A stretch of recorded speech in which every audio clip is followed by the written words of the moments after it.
Today I have joining me Dr. Chuck Ruby, PhD. He is the Executive Director for the International Society for Ethical Psychology and Psychiatry. Dr. Ruby earned his PhD in 1995 and went on to serve 20 years in the United States Air Force and retire as a lieutenant colonel. Dr. Ruby rejects the idea of mental illness as it is a misleading metaphor that creates diseases and disabilities out of basic human struggles. He likewise disagrees with and strongly cautions against the use of psychiatric drugs as they do not correct any so-called chemical imbalances of the brain, and they have many harmful effects and lead to dependency. Dr. Ruby, you currently have a private practice in Maryland, is that correct? Yes, it's called, Yes. well, I have two practices. One is a group practice called the Pinnacle Center, and that's, I manage that and have done so for the past 20 years or so. It's in Waldorf, Maryland. And then I also have a side independent practice that just for myself. Okay. Sort of. And you've been doing that for how long? Psychotherapy kind of work has been since 1998, I believe it has been. And by the way, just a little correction or clarification. I was in the Air Force for 20 years. I got went to Florida State University and got the PhD toward the end of that. So the PhD was awarded in 95, and I only had 4 more years left in the Air Force at that time. Oh, okay. Okay. Okay. So that's okay. That's okay. The numbers didn't add up, I don't think, the way you put them. Yeah, my bad. That was an assumption I made. I imagined that you joined the Air Force kind of through like the college program where they pay for your schooling and then you join as a clinical psychologist, but that was just an assumption.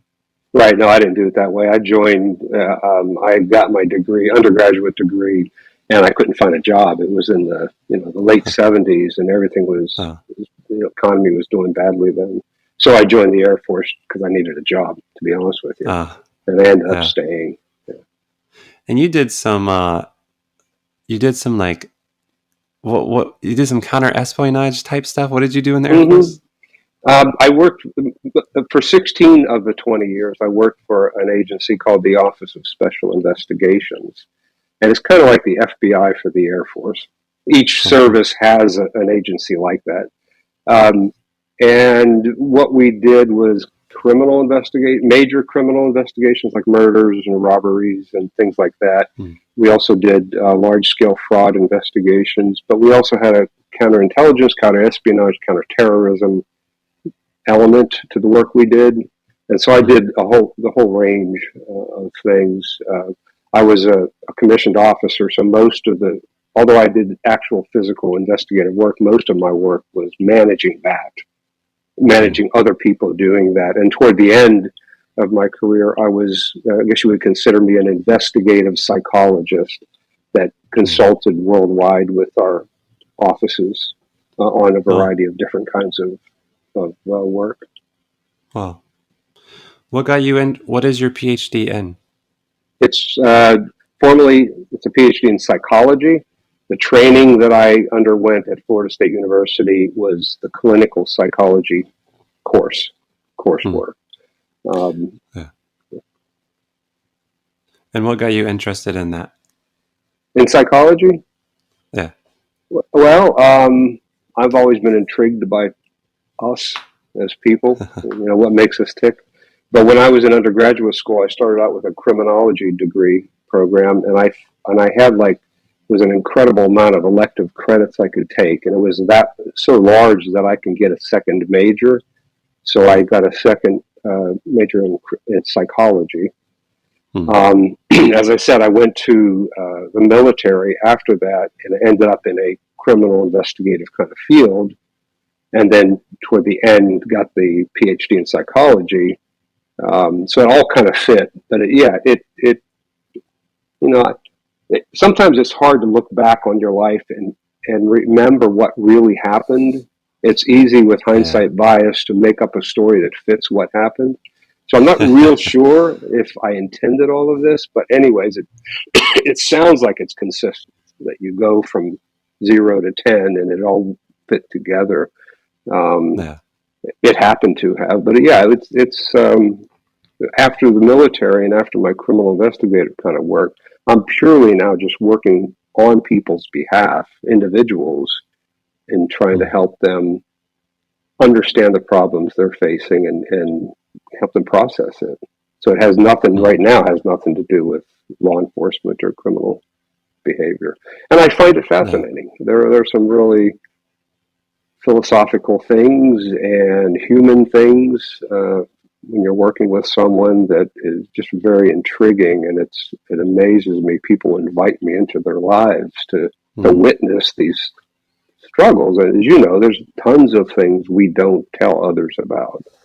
thoughts and concerns and fears, and they tell me about that, and they ask me to sort of ride that ride with them. And it's difficult for them to do that, and for me Yeah. sometimes. Yeah. Yeah. With your interest in like the criminology, I guess, Hmm. I know that you don't, so I've asked you on here after reading your book, Smoke and Mirrors, Hmm. how you are being fooled about mental illness. And I know in here there's a chapter on psychological assessment.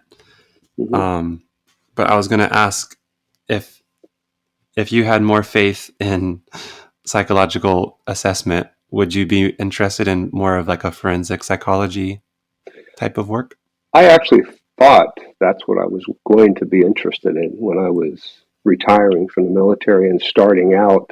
That's why I went to Florida State, was to focus on that kind of work, forensic Oh, psychology, because the point was I came back to the Office of Special Investigations after that and did that kind of work with them.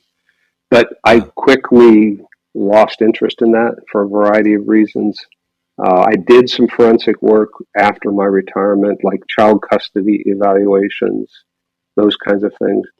But yeah. again, I lost interest in it very quickly. I think primarily just due to my growing concern about the what the I was going to say the reality of, but I'll go ahead and say that, but it's not quite correct. But the reality of so-called mental disorder and my role in assessing that and trying to predict human behavior, Mm, which we really can't do real well.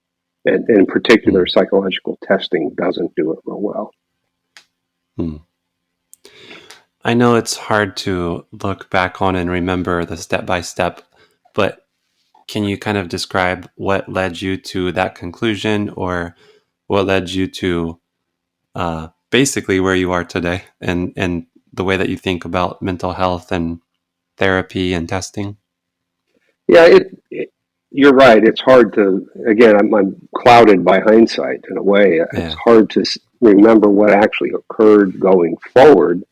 I do remember at one point when I was in my doctoral training, trying to convince people that mental disorder was just like any other illness, like cancer and diabetes, and we don't Mm, blame people for getting cancer, and we don't. Uh, there's no stigma applied to people who get cancer, so why are we doing that to someone who is said to be schizophrenic? And I remember buying hook, line, and sinker the narrative that is taught in most conventional schools.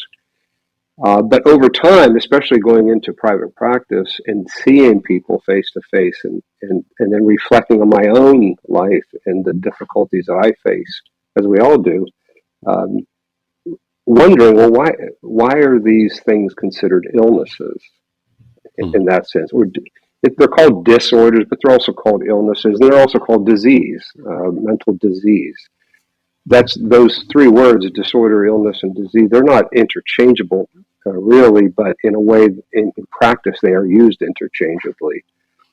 Um, but I found, after asking and looking, I found no evidence for what I understood disease, illness, and disorder to be.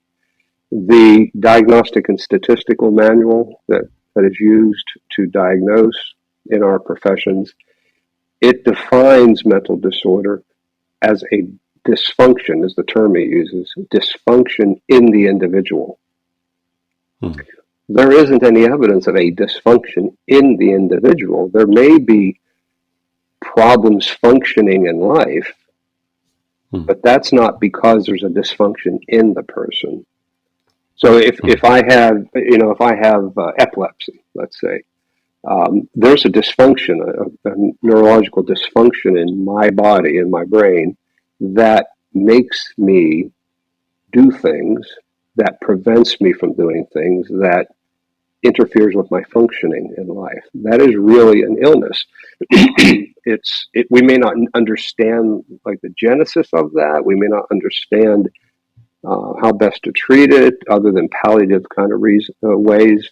But it's clearly something that's going haywire with brain functioning. There's chaotic brain activity that's not supposed to be there, and it causes problems. But all these things that we refer to as mental disorder, none of them have such evidence, with the exception, I have to caveat this, because in the DSM, the Diagnostic Manual, they include things that are really neurological disorders, like Alzheimer's and Parkinson's and dementia. There are things like substance induced mood problems. So if I'm a coffee drinker, if I don't have my coffee, I'm going to get cranky, right? That's a simple example of a substance-induced mood problem. That's a withdrawal problem. That's not a mental disorder in my book. That's a chemical effect of the substance caffeine, and not having it and then not having it and withdrawing from it. Those are true medical disease, illness, dysfunction issues. But if we remove all of those, what's left within mental disorder? There's nothing like that that causes the problem. So, for instance, it is often thought and said that depression prevents you from getting out of bed. Right? Not true. Depression doesn't cause you to stay in bed. We call it depression when you stay in bed. And you might have good rationale to stay in bed. Your feelings and your sadness and disappointment about life, your irritation with things, that can be your rationale for choosing to stay in bed, or for not having motivation to get out of bed and move on with your life because it just seems so pointless. But it's not depression as a dysfunction in you that's causing you to do that. With real medicine, there is something's going on inside, like diabetes. There's an insulin production problem and use problem, and that causes you to get thirsty. That causes you to urinate a lot. It causes your feet to get numb at some point. That's a dysfunction in the individual that causes the problem. With mental disorder, absent Alzheimer's and substance use things, there's nothing like that. It's basically a matter of emotional distress about something real in your life, at least as you perceive it. Troublesome behaviors usually as a result of that emotional distress. And they're real, they can be very problematic, but they aren't, as I see it, they're not illnesses, unless you want to change the definition of illness, which sort of is what's happening. There's a common distinction between disease and illness. Disease is said to be something in the body that's broken of some sort, mechanical break of some sort. Illness is what you experience. So if I'm feeling a sense of unease or unwell, by that definition, that is an illness. And if we want to use that definition, then fine. Almost everything we do is an illness then. Because, I'm feeling unwell about not being able to have better weather. How much of an unwell feeling do we need to then break into the threshold of, oh, then you have an illness? That's the trick of the mental health industry, is that the definition has broadened so much. I mean, my God, there are diagnostic types in the manual we use that don't require any kind of criteria even. So most of the diagnostic types have a list of things. If you have 5 of these and 2 of those, then you have major depression. Some of them don't even require any. It's just my guess. If I'm working with you and I think, well, something's wrong here, but you don't really fit into anything, I could still say you have a, sort of I think it's called unspecified now. It used to be called Oh, not yeah. otherwise specified, but it's unspecified or other specified Hmm. types.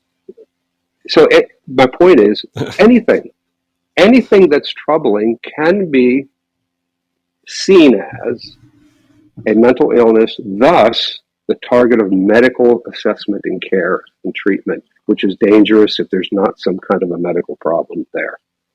If I want Hmm. to get medical marijuana because I feel good when I do it and it makes me feel better, fine. But I'm not treating an illness any more Hmm. than I'm treating an illness if I have, 3 glasses of wine a night. That may make me feel good, but I'm not treating anything, even though it works. Right? And if we use the right language, we can fool people. Thus, the title of the book. We use medical language to describe a non-medical thing, and it sounds great. Hmm. This treatment, wine, is effective in reducing the symptoms of depression, my sadness, and it is. Wine does that. You feel pretty good, but you got to keep Yeah. doing it. And with wine, if you keep doing it, you get in trouble. With Prozac, if you keep doing it, you get in trouble. Different kind of trouble because they're different Hmm. chemicals. But that's my point: is these problems, these real problems. Don't get me wrong. Many people accuse me of saying the mental illness does not exist. In fact, that's sort of the pat counter critique by orthodox psychiatry is that we are proposing that there's no such thing as mental illness. And that's clearly not what, I don't know anyone who's proposing that. We're proposing that it is there, but it's not an illness. And it's this language and semantic game, that shell game kind of, that makes it seem like one. Yeah. I that last part you just said,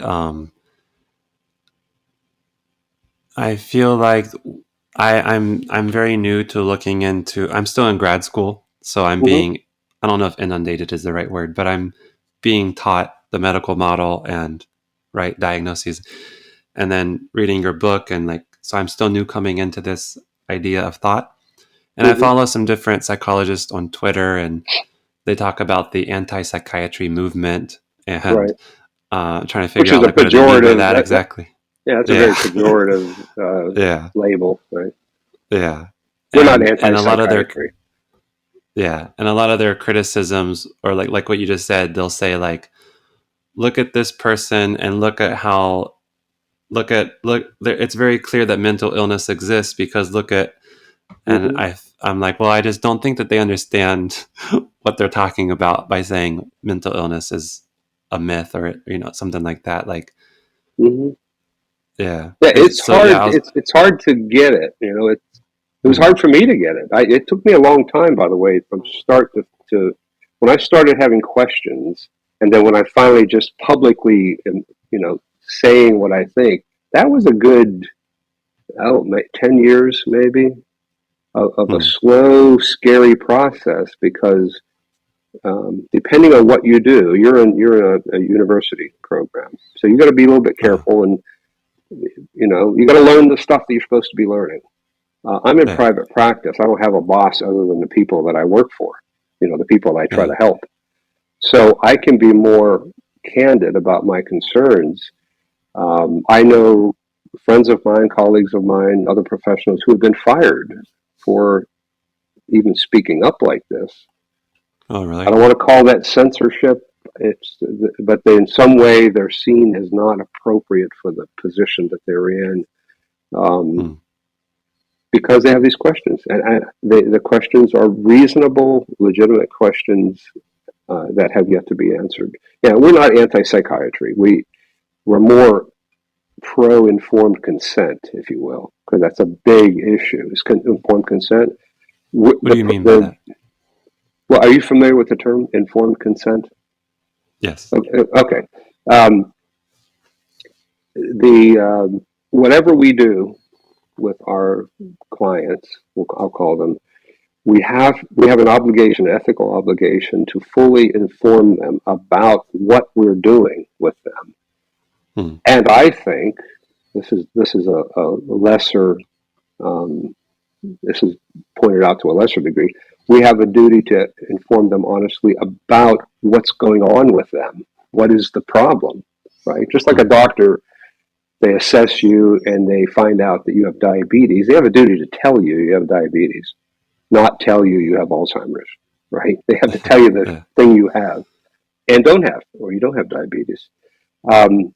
So we have an obligation to do that, to explain, okay, here's what's happening with you based on what you're telling me. It sounds like this, and this. Nothing's wrong with your chemicals in your brain. There's nothing at all pathological or dysfunctional about the chemicals. Certainly, chemicals and body functions occur at the same time our experiences are occurring, right? And our actions. If I move my arm like this, up and down, right now, over here on the left side of my brain, on my motor and sensory cortex, there's signature activity going that's correlated with me moving my arm up and down.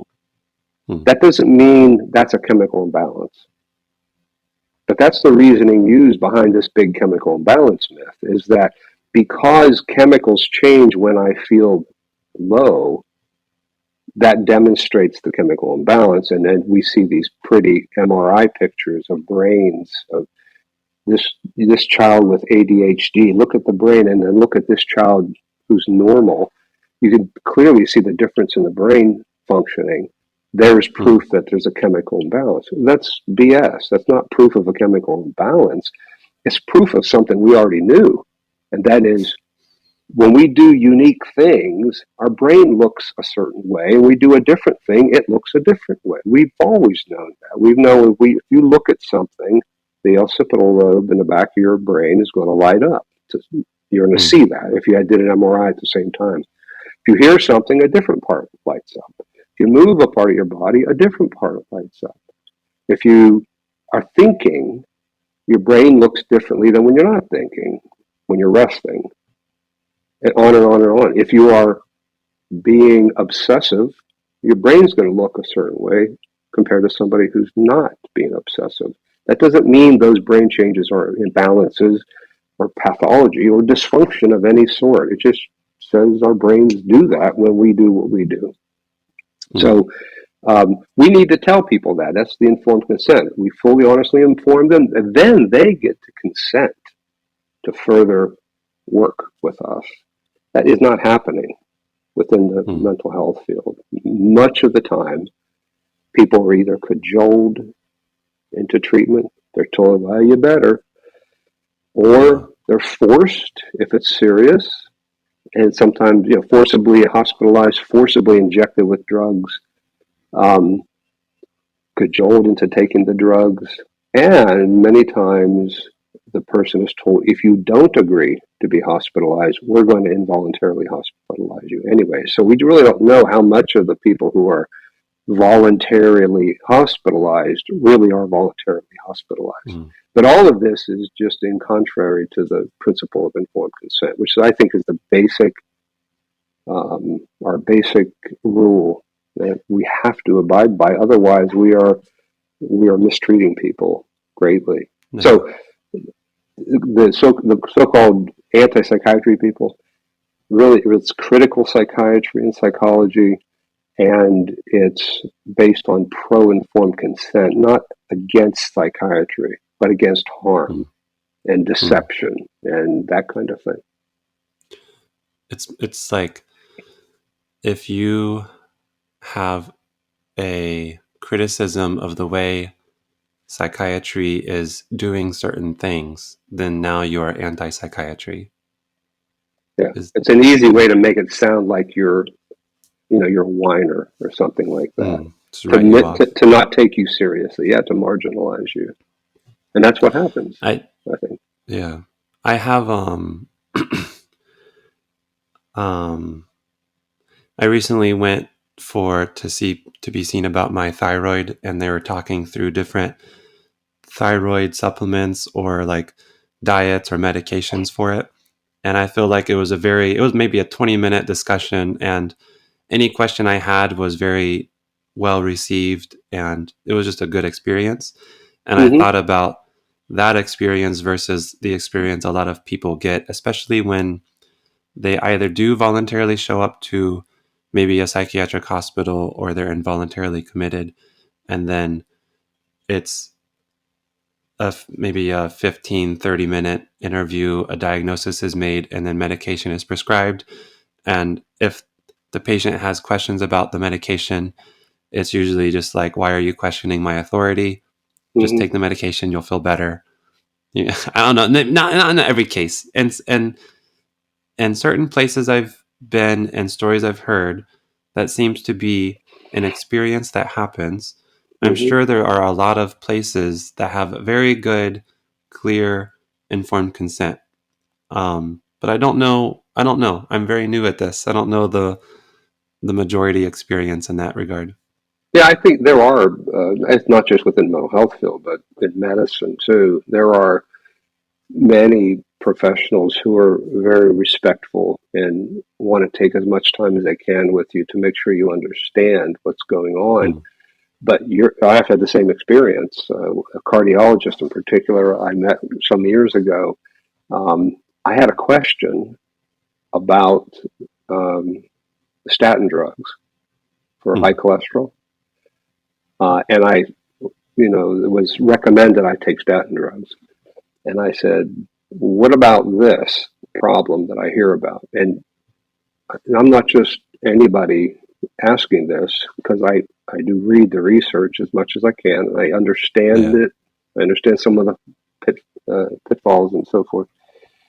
Um, and the cardiologist was really upset with me for just even asking. It was like, I'm questioning the authority of a doctor. How dare I? Is what it sounded like. But I know they were very upset and basically said something like, "If you want me to be your cardiologist, do what I tell you to do."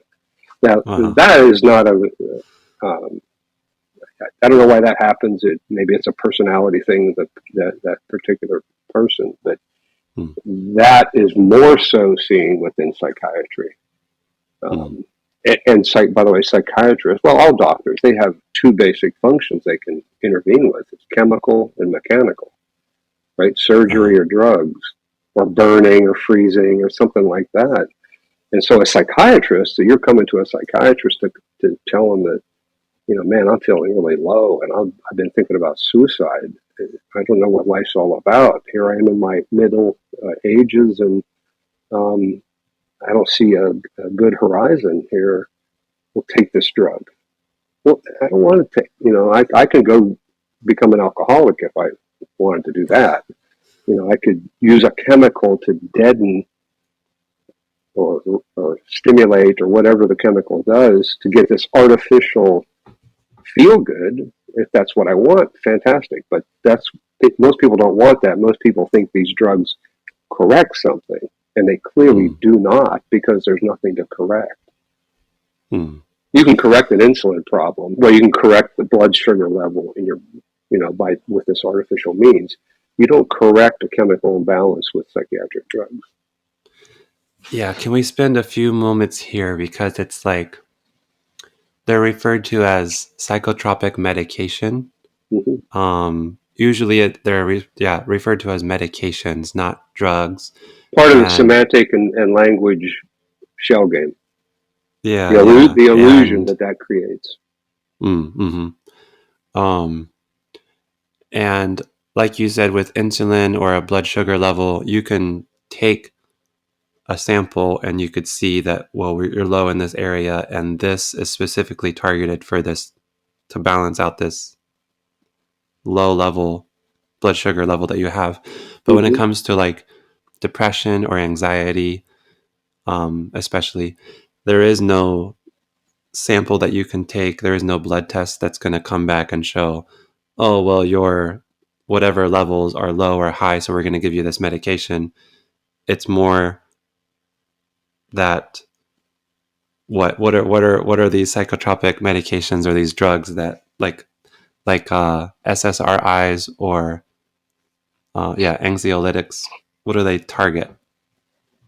Well, they do target, like SSRI does target serotonin is one of the chemicals, but Mm. it targets one, is designed to target one, but it also hits a whole bunch of others. We just don't know how many, to what extent, what's the interaction effect and all that. But it's particularly designed to target serotonin, and anxiolytic is particularly targeted on GABA, gamma aminobutyric acid, sort of a feel-good chemical in your brain.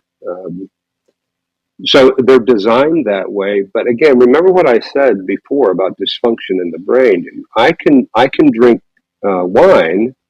That also, by the way, primarily affects GABA, the same as Ativan or Xanax, Klonopin.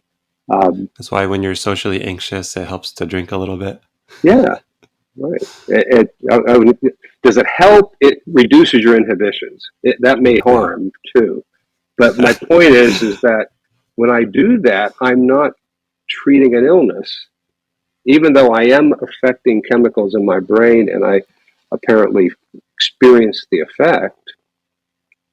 It has practical benefit or even just recreational entertainment value. And that's fine for us to do that. I think we each have to decide how that affects our lives and to what extent we want to do that or not. But it's not medication. We would never say wine is medication, but keep in mind what's been going on. I just saw a couple of days ago Elon Musk in his interview with Don Lemon. I don't know if you've seen that. They kind of cut it short because Lemon irritated him. But Elon Musk said he has a prescription for ketamine. Special K.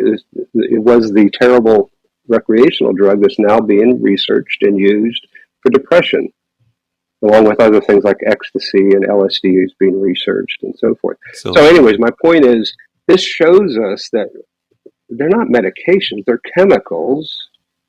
These ones in particular don't medicate anything, they don't cure anything or fix anything, but they have a psychotropic effect. You feel them, and that feeling might be beneficial to you. And if you understand that's what's going on and you decide to do it, fantastic. I really have no problem with that. That's your choice.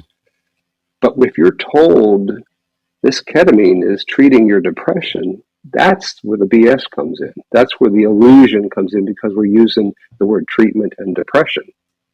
Right? Instead of saying treating anything.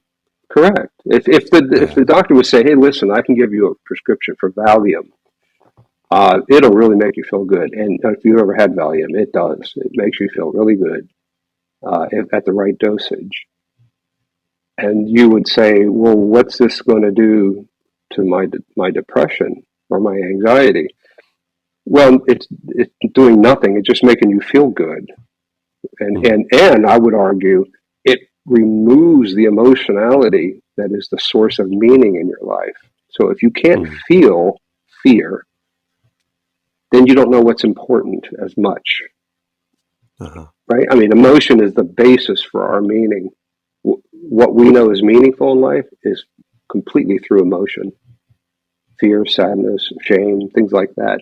That's what those emotions are, our red flags in life. They tell us what's important to take a look at. And many times we can't correct it or can't change it. Like when someone dies, you can't change that. But at many situations you can. That's what psychotherapy is for, is to help you pay attention to these emotions, to process them, to consider what do they mean, what can you do differently in life, and how do you want to do that, and so forth. But the chemicals themselves, they are not medications. They're called medications, so practically, yeah, they're medications because they're called medications, but they don't medicate. They just affect you to a degree that might be helpful. We know from research that in many cases, many cases, they are not helpful and in fact are very harmful, creating dependency, possibly causing some pretty bad side effects while taking them, and then definitely bad side effects when withdrawing from them when you try. Especially like benzodiazepines or something.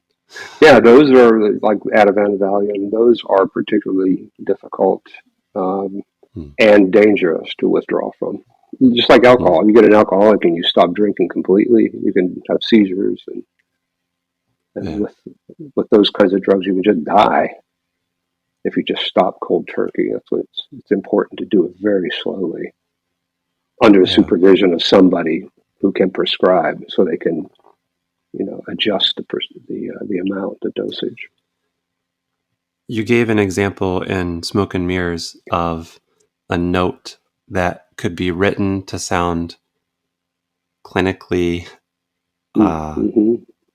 appealing after prescribing medication, and the note was basically the prescribed chemicals interfered with normal brain functioning, sedating her to the point that she wasn't able to fully notice her emotional pain, thus reducing her complaints about and detachment from life. Mm-hmm. Treatment effective.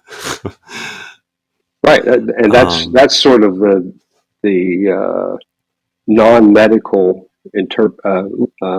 translation of the medical statement, which I think I said uh, the SSRI was effective in treating her symptoms of depression or something like that. Yeah. And What reducing you her just read symptoms is of depression. exactly the same thing, but it's take the medical language out and it reveals what it is actually saying. It's not Yeah. treating anything. Yeah. Again, I want to emphasize I'm not anti-drug by any Mm-hmm. means. I would rather see more legalization of all kinds of drugs, but it's the fooling part of trying to convince people these are medicines that you need to take. There's this. I read a lot about morality in that book, and there's another book I'm trying to put together the ideas for right now, but it's going to be more focused on this point, and that is that morality is interwoven throughout the mental health profession in terms of how we identify things that we say are disorders. They're really all based on fundamentally moral judgments about what's appropriate for people to do, to think, to feel, to experience. And if we say, without any criteria, by the way, if we say it's inappropriate, it becomes abnormal psychology and it becomes an illness that we then treat in the orthodox sense. Yeah, I There's no other way to assess, like, why is this thing a dysfunction? Whether it's sadness or whatever, it's, well, how sad should you be when someone dies? How long should you be sad? How many times should you stay in bed? There's no real like natural guideline for that. It's all some a judgment of appropriateness, and at the same time, it's considered bad or wrong. And you'll see people say somebody does something like shoots up a school. Oh, that's something's wrong with that person. Well, what do you mean that something's wrong with the person? You're basically doing a moral judgment. At the same time, you're trying to say they're mentally disordered. The two are very, very much the same.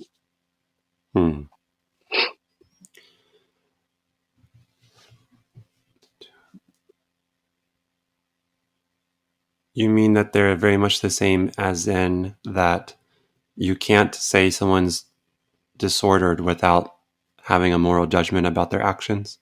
Absolutely. Yeah. I mean, I don't know What do how you... else you would do that.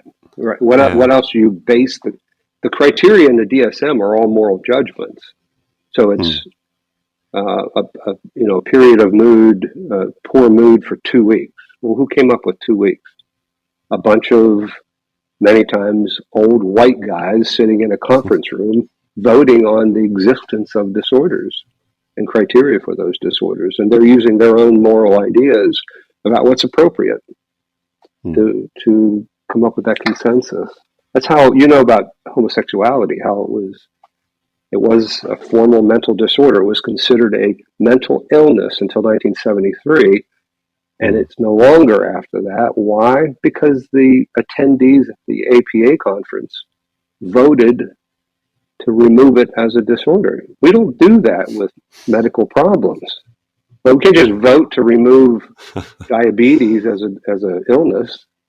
It would be ridiculous. But that's what happened with homosexuality. And then also with gender dysphoria, the current transgender issue. That's a lot of controversy around that. It was called gender dysphoria. The World Health Organization removed it from the sort of the international version of the DSM, the ICD, for the same kind of reason. It was a political shift because of the importance of respecting the people who claim that status. It's no longer an illness; it's a preference, so that kind of thing, right? Mm. So, I understand. I think those are a little easier for me to understand, things like homosexuality or gender dysphoria. I was thinking back to like when I was reading through that about moral judgments.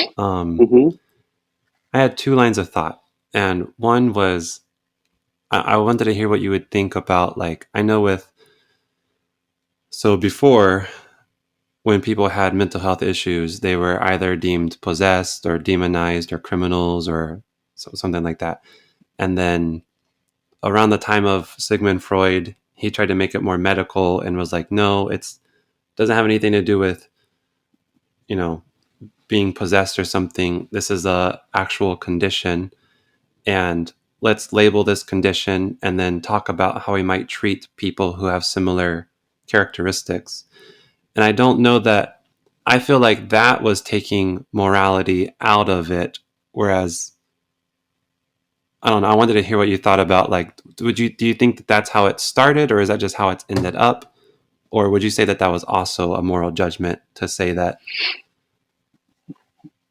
I think in a lot of ways it was still just a different way to apply morality. I almost see the existence of mental disorder or this dysfunction in us, Hmm, that idea, is very little different from demon in us. hmm, It's there. Each one is just as hard to find, um, and it's sort of the same idea that there's this defect of some sort that's causing the problem. hmm, Um, Freud was more. Freud took it away from medicine, I think, and he put it into this psychodynamic field where yeah, it's not that you have a brain disease; it's that you have these psychodevelopmental problems in your life, and that leads to the problem. And psychoanalysis can uncover that, these yeah. unconscious motivations that you've learned early in your life. There was another gentleman, Emil Kraepelin, that you had to have read about him. He was around, sort of the same time, and his was more medical. So it Hmm, was more brain based. This is we're trying to use, um, the blossoming science of medicine to understand these really strange behaviors. But the whole idea, well, you can probably argue that the idea of this was started back in the ancient Greek times, but more modern times with the father of American psychiatry, Benjamin Rush, in the hmm, early 1800s, wrote a book, and in it he tries to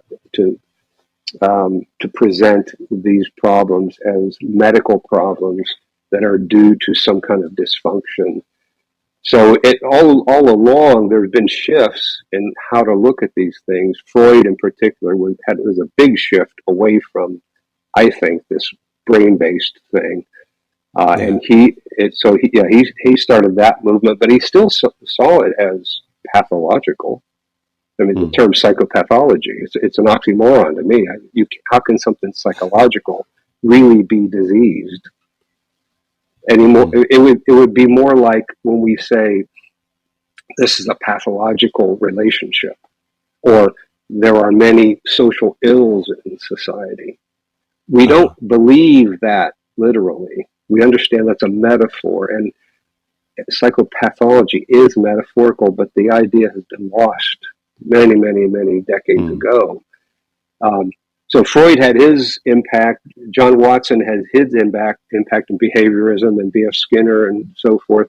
But then in 1980 is when this brain-based thing popped back with the publication of DSM-3, trying to get away from this fuzzy psychodynamic system and tried to be more symptom-based with the assumption of they say it's a-theoretical, but it's not. It's the theory is it's a brain-based dysfunction, hmm, um, but to be more symptom directed. So if you have that symptom and this symptom and that symptom, and we do this test, then you have that disorder. Sort of like how uh-huh, you do. If you're thirsty all the time and you're peeing a lot and you go to the doctor and complain and they say, well, maybe he has diabetes, but let's do a test. We do a blood test. We see, you have high levels of blood glucose. You have diabetes. Here, take this insulin. Well, unless you do the test and he says, well, this has got to be diabetes. Here, take the insulin. Well, if it's, some other problem, that could kill you. So we got to verify this is what the problem is. With mental disorder, there is no test because there's nothing to test for. There's nothing in you to say, oh, yeah, look, here's the defect. So take this drug. It's solely based on the so-called symptoms. And again, keep in mind the illusion created by language. These aren't symptoms. They're just criteria and problems. But anyways, the field went back to this brain-based, medically modeled thing in 1980, and it's been having its way ever since. Psychodynamic and client-centered and other kinds of approaches are in there also, but the mainstream is brain-based. Brain-based pathology, allegedly. Yeah. That makes sense because I'm in a class right now on the history and systems of psychology, and we're up to behaviorism in the 1980s and how they moved away from psychoanalysis, trying to establish a more scientific way of only measurable things, right? Which is a big mistake because we're talking. The psychology is the study of the psyche or soul or mind. How in the world do you make that a science? I think that's what the problem was, is when we moved away from philosophy way back in the late 1800s, and we made this a science, and we tried to make the work we do, psychotherapy, part of that science. You miss the point because you can't measure an intangible, and you can't effectively measure with any meaning intangible things that are individualistic. And my sadness is different than your sadness. I may be able to tolerate or be willing to tolerate more sadness than you are, and so forth. There's all kinds of individualities involved that you can't just apply this thing to each individual, even though the science might say that. Like the idea of empirically validated treatments, you're familiar with that. If in my book, chapter 11 on psychotherapy, I talk about how inappropriate it is to apply the research to individual therapy cases because all the research is based on averages. The results only apply to the average person. And who the hell is an average person? And if you look at the nuts and bolts and the statistics, you can see that by far, the majority of benefit in therapy has nothing to do with the techniques, empirically validated treatments. It has to do with relationship issues, respect and trust and things like that. Yeah. If going back for a second to kind of like the Freud idea of you learn these patterns of behavior or thoughts or feelings, and that they hinder your perhaps achievement of certain social goals or social living, and they cause all kinds of problems with you being integrated into society. And we can do therapy with you, psychoanalysis perhaps, and uncover what at its core is an emotional, affective problem, and try to unpack all of that, and then you'll be to love and to work. You can go back and you can go into society. And if that was, and we talked about psychopathology in that way, metaphorically, and we labeled it or even gave diagnoses to further the communication between professionals and patients. But they understood, like, this is just a label of my behavior or patterns, and I can perhaps break out of that pattern. If that was the way, if that was everyone's approach, is that the goal, or what would you say? Is that still not ideal? I recognize the value. I recognize the value of labeling. Words are labels. We can't communicate without labeling. So each of the words I'm saying right now represents an idea. So labels are important to get around in life. Mm. But for one thing, we got to be careful not to confuse the label with the problem. And Yeah. secondly, um, we we got to be careful not to think that the label is referring to a disease Mm. that can be chemically, mechanically fixed, or that is referring to a dysfunction in the individual. That isn't happening. I mean, I think at Mm-hmm. one time this metaphorical idea of psychopathology was understood, and uh, people knew that, but it has gone away. It's just ignored now. So Mm. that I think it's funny to see practitioners debating and wringing their hands over what's the correct diagnosis. First off, it doesn't matter what you call the problem as long as you understand the problem. But secondly, we already know, we've known for a while, and everyone agrees that the DSM is invalid in terms of its statistical properties of the different diagnostic categories, unreliable and invalid. Mm. Um, so why are we obsessing with scratching our heads when it's very commonplace when one form of say treatment doesn't work, the practitioner, instead of thinking this is ineffective treatment, they think, oh, maybe I got the wrong diagnosis. So they scratch Mm. their head, and typically what happens is you up the diagnosis if things aren't working. Right? It must be Mm. a more serious problem. So this isn't an adjustment disorder. Maybe this is depression. And then later, maybe it's bipolar.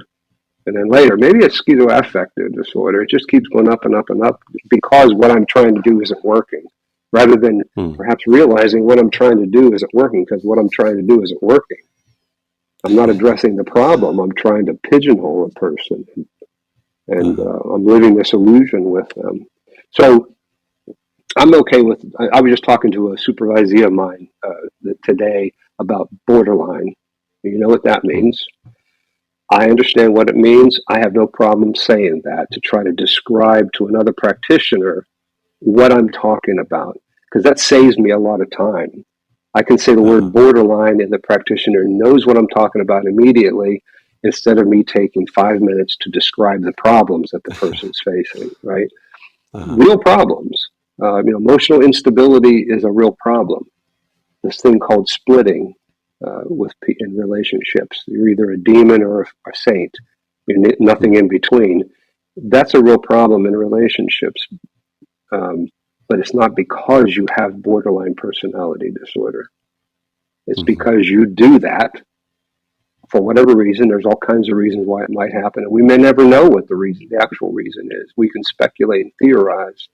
The question is, what do you do now? Now that you know you do that, how do we get out? How do we get you out of that? How do we get you to change if you want to change? Or do you find this okay and good? Mm. That's a successful Yeah. therapy if you come to the point where you realize you don't want to change. To me, that's successful therapy. You Mm. got what you wanted. Mm-hmm. So again, the key is I think we got to be careful not to think we're talking about diseases or medical problems. Yeah. I was at a psychiatric hospital for a little while doing, and I would do individual therapy. And there was this fellow that came. It was like his third time through the hospital, Mm-hmm. and he had been diagnosed with bipolar. And trying to do individual therapy with him, I was asking what uh, what it is about his life that's going on that has him here at the hospital. And he said, "Oh, I think it's just I just came back to get new medications or maybe a different medication." And then kind of talking with him about it more, he was like, "Well, I have bipolar disorder, so that's why I feel this way." And then I asked him, like, "Is there anything in life or any with relationships or with work or friends or anything like that that's not going well that might lead to you feeling this way?" And he was like, "Oh, I've never really thought about it that way." And I feel like Mm-hmm. even for yeah, and that was his third time in the hospital, and um, I feel like that's an easy trap to fall into. Yeah, like you said, well, I have depression, that's why I stay in bed all day. Like, Yeah.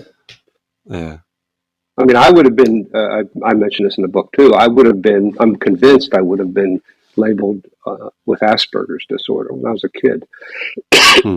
because I did all the kind of classic things that those kids allegedly do, right? Um, Uh-huh. but I wasn't. Um, I was taken to to I don't know if it's a psychiatrist or not, but Hmm. some pediatrician maybe because of my behavior. But luckily, I escaped the psychiatric uh, thing then. But if I were, I can see how if at that young age I Hmm. was told, listen, honey, we found out that the reason you misbehave so much is because you have autism or you have Asperger's disorder. Um, and I go, oh, and I would have read up. I would have wanted to know more about it. I would have just sort of Yeah. reified this whole thing. And then as I went about my life, I would say, oh, see there, that's my Asperger's. That's why I did that. And Hmm. it would be an iatrogenic effect. I would Hmm. create the thing that I'm told I am. And I think that happens a lot. Like you just said, it's my bipolar. What do you mean? What are Hmm. these questions you're asking me are irrelevant? My bipolar disorder is causing this. And you Yeah. can come to believe that. And we know about placebo effects and nocebo effects. Expectations can come about because they are expectations, and we Hmm. believe in it, right? So, Yeah. um, yeah, I think it's a terrible intertwined tentacles of semantic confusion and Hmm. expectation and placebo and nocebo that just keeps this going in the general public. I had somebody come to me once and wanted help, and their same as with you. The stated problem was, I have bipolar disorder. I'm taking medication for it. I was told I need to get therapy for it, and I tried to talk to the person about, what do you mean? What do you see it to be? What kind of help do you want from me? And when they heard that what my views are about that yeah, that's thing we call bipolar. That's a big problem. It's real. People do spend too much money and go bankrupt. People do stay up all night because they think sleep is a waste of time. All those things are real, but it's not because you have bipolar and it's making you do that. You're in essence, you're choosing to do this. Now, not aware of this, but you're making these choices for some reasons, and we can talk about that. And they were just almost angry with me for Hmm. downplaying the reality of their bipolar disorder. It Hmm. kind of takes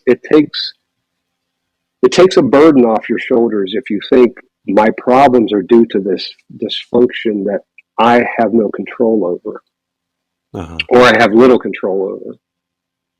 Because with with with bipolar disorder in particular, but the biggie diagnoses like schizophrenia, schizoaffective, borderline, change is really damn hard.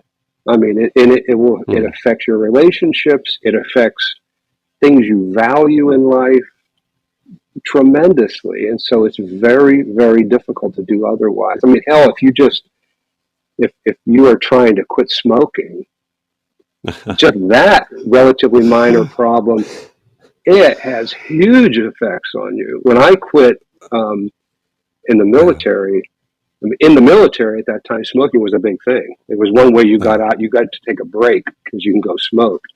Yeah. But it was sort of almost like a badge of honor, if you will. It was part of the uniform, right? And Hmm. so to stop it, my gosh, you take so much away from you of your identity. And it sounds silly to say this, but it is. Yeah. It's really difficult.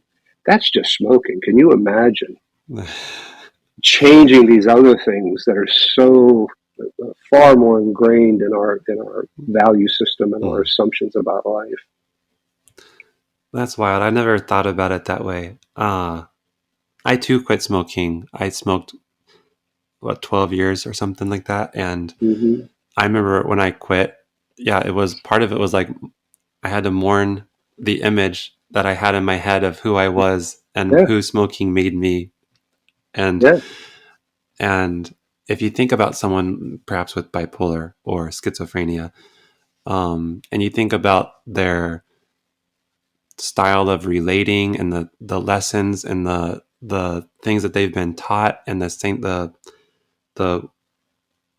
behavioral patterns that they've learned growing up from a parent, and that's can be so ingrained by the time that you're an adult. Like, and then if I know, a lot of times, I mean, psychodynamic people will talk about, they've people have had chronic pain, and that was like a style of identifying with a parent. And I don't, like, there are so many different ideas of why someone might unconsciously behave a certain way, and how difficult it would be to learn a whole different way of behaving as a Yeah. 45-year-old.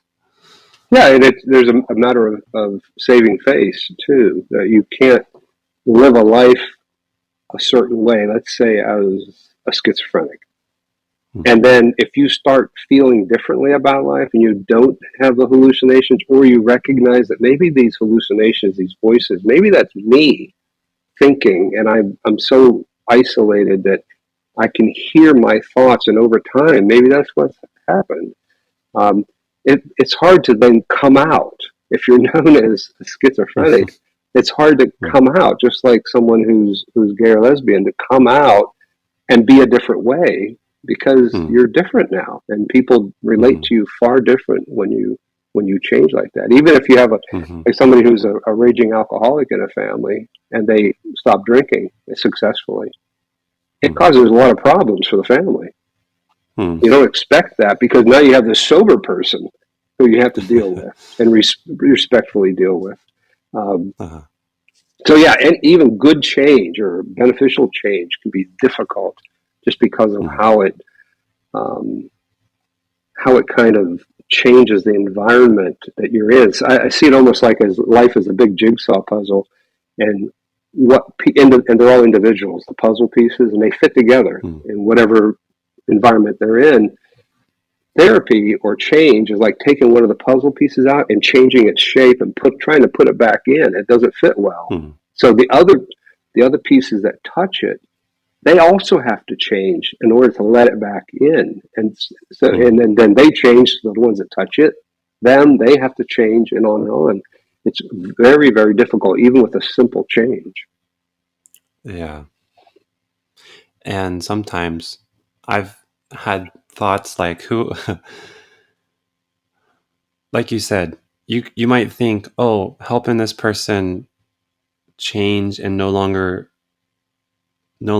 be an alcoholic, or no longer identify that, I don't know, no longer drink alcohol.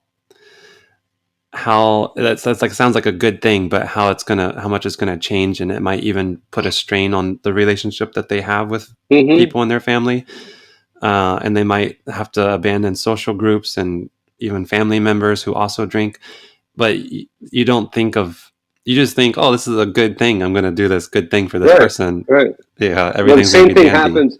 The same thing happens when people who are said to be depressed successfully process that and come out the other side.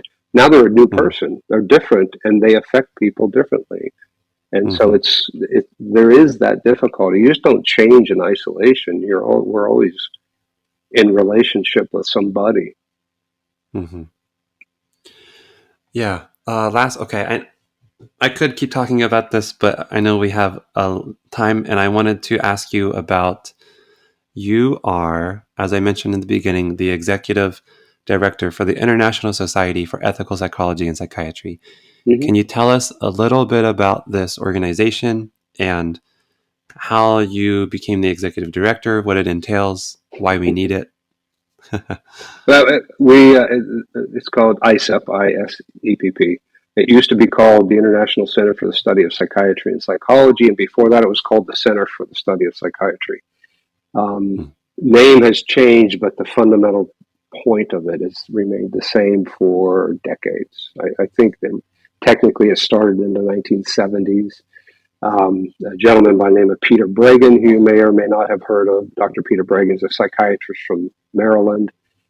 Created it back then, basically as a way to, as a haven for professionals to come together who challenge the prevailing medical model of emotional distress and troublesome behaviors. Um, the point is, we're a very small group too, a few hundred people.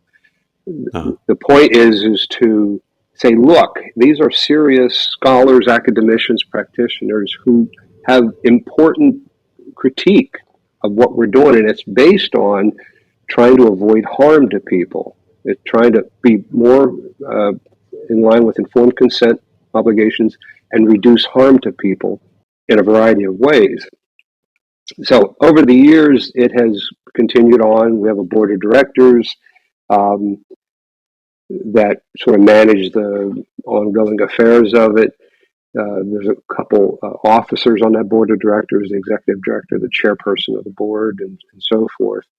And Dr. Bragan left some time ago, I think 12, 14 years ago. There was some kind of a disagreement between him and the board, and it was somewhat of a falling out. So he left, but the organization continues on. And all this, by the way, is in the history on our website at Okay. psychintegrity.org. Um, he left, and somebody else came. He was the original executive director, and somebody else took over. The board elects the director and the chairperson and the secretary and the treasurer. And at one point, I think in 2012, I was asked to take over the chairman role. I did, and then a couple years after that, 2015, they elected me as the executive director. So I'm coming up on 10 years. Oh, wow. And so there'll be somebody else take my place. I've already announced that I'm going to resign next year, October Oh, okay. 2025. 10 years is enough. This isn't the International Society of Chuck Ruby. And so I want to make sure that it's not molding to my vision as much as it stays its own vision Mm, and other people can take over. But mhm. so that's how that happened. It was just my interest during the early 2000s, my uh, increasing interest in pointing out some of these problems with mainstream psychiatry and clinical psychology and the other clinical professions like clinical social work and clinical Mm, counseling. They're all, we all do basically the same thing, different degrees, different training, different levels of degrees, but it's all basically the same stuff when we talk about psychotherapy. um, I think it's important, and we're trying to keep it together. We're trying to get more members, but it's hard because, as I said early on, this can be dangerous for a lot of people. So most of us are practitioners who don't mm, have, we're not in an agency per se, or we are academicians who have full tenure. So it's hard to, it would be uh-huh. hard to get rid of you. Um, that's a problem because we want younger people to join Mm, in the effort. There's a lot of other organizations of a similar nature, but I don't think any that are just mostly focused on the professionals and giving the professionals a a place to commune with each other and to realize we're not really that marginalized. There are a lot of people who uh, have the same concerns. mm, Um, we do allow anybody to join, so there's people typically called survivors, people who have weathered through the mental health system and survived despite uh-huh. what has happened. They're also members, but most people are professionals. I mean, it's kind of odd to make this distinction between survivor and professional. It's really not that clear. So, for example, I'm technically a survivor. Now, Mm, I took Paxil for a while when I was retiring from the military because it was a big transition to leave the military and go into yeah. private practice, huge, financial especially, and then other things that were going on at the time. Anyways, very anxious about it, so I told the doc, and they gave me Paxil. I took it for about a week or two. It was awful. It made me Mm, feel like a zombie. It was just this weirdest feeling of just floating around without a care in the world, and I didn't mm. like that feeling. So it was paradoxical. I didn't care about anything, and I hated that. Um, so I quit taking it. So, anyways, technically, I'm a survivor too and a professional, but nowhere near what some people have. experienced within the system. Terrible, terrible treatment.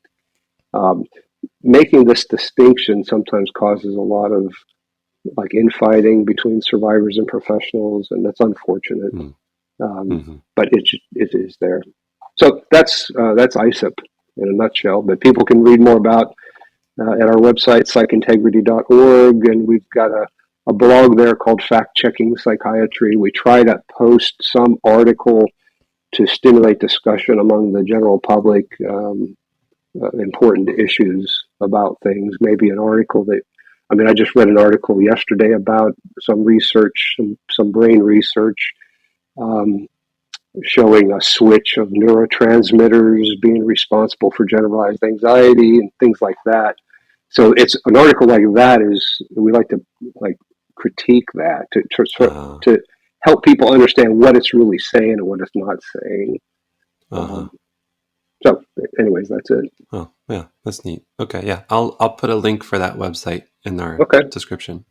Okay. Well, Dr. Ruby, thanks for joining me, and I've enjoyed this conversation. I appreciate it.